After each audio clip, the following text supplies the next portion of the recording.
You want to understand how protests actually work, not the symbolic ones, the ones that actually force change. Here's the thing. Most people think visibility is power. 1 million people in the streets, global headlines. That's supposed to be the weapon. But visibility doesn't move institutions. Institutions move when the math breaks. There are 2 kinds of protest action. The first is performance. Marches, petitions, signs. It's communicative.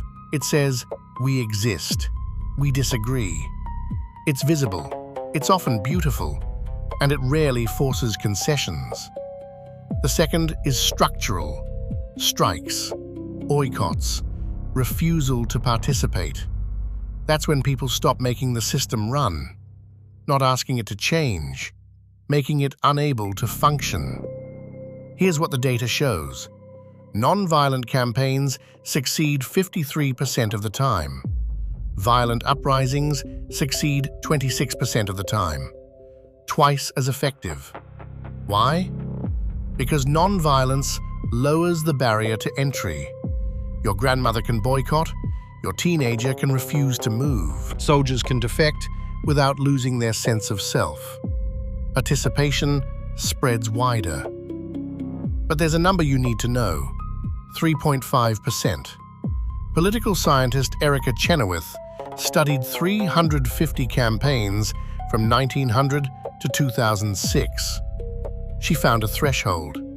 When a movement reaches 3.5% of the population in active, organized disruption, not sympathy, not agreement, but actual participation, regime collapse becomes nearly inevitable. The system cannot function. The math breaks. But here's the trap. Most people won't join a movement until it looks like it's already winning. You need a mechanism to overcome that hesitation. You need a cascade. Inside every system, people lie. The official, the soldier, the civil servant. They say they believe the narrative. Publicly, they perform consent. Privately, they have doubts. Timur Kuran calls this preference falsification, the gap between what people genuinely believe and what they claim to believe under pressure. Regimes actually can't see this gap. Intelligence agencies are built to measure public opinion. They measure lies. They don't measure the private unease. So the regime believes its own propaganda. It thinks the population is stable, convinced, incapable of resistance. But underneath, stress is building. What triggers the cascade? A minor tectonic shift. One person speaks truth. The cost of lying suddenly feels higher than the risk of speaking. Others see it. The next person faces lower fear. Then the next. The bandwagon accelerates. Soldiers are trained to close ranks against armed insurgents, but they fracture when faced with non-violent discipline.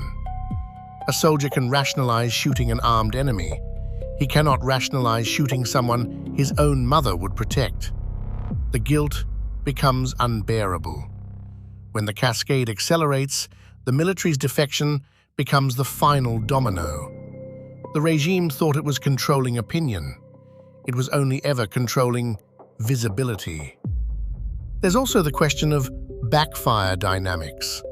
Brian Martin's research shows that repression is a double-edged sword.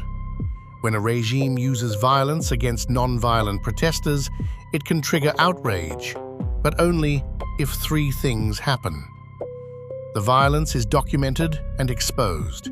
The targets are portrayed as peaceful, and the population interprets the violence as unjust.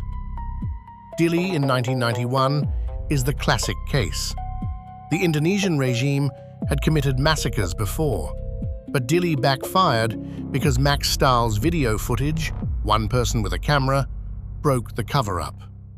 The regime couldn't control the narrative. The violence that was supposed to intimidate the movement instead delegitimized the regime. Now, here's something modern movements struggle with: the signal capacity gap. Digital technology creates rapid signals. Millions can be mobilized in hours. But that speed often masks a lack of capacity, the ability to organize, to negotiate, to sustain pressure over time. A movement that forms on Twitter can collapse just as fast. Leaderless movements can generate noise. They struggle with collective decision-making. Meanwhile, authoritarian regimes are learning. They're integrating surveillance tactics globally. They're deploying disinformation faster than movements can respond. The 2025 No Kings protests in the United States mobilized 1 to 2% of the population, millions of people. But they remained below the 3.5% threshold. They generated signal. They lacked sustained disruption. So, what have we learned? The 3.5% rule isn't magic. It's a statistical regularity from 350 campaigns. Participation threshold matters. Nonviolence is more effective than violence because it spreads participation. Preference cascades collapse regimes because they break the psychological control that regimes depend on. And backfire dynamics show that repression can amplify resistance if the movement maintains discipline and the violence is exposed. But here's the reality. We still don't fully understand why some movements reach that threshold and others don't. Geography matters. Timing matters. Leadership matters. The specific vulnerabilities of the regime matter. What we do know is this: visibility alone doesn't force change. Institutional survival depends on cooperation, from soldiers, from bureaucrats, from the population that makes the system function.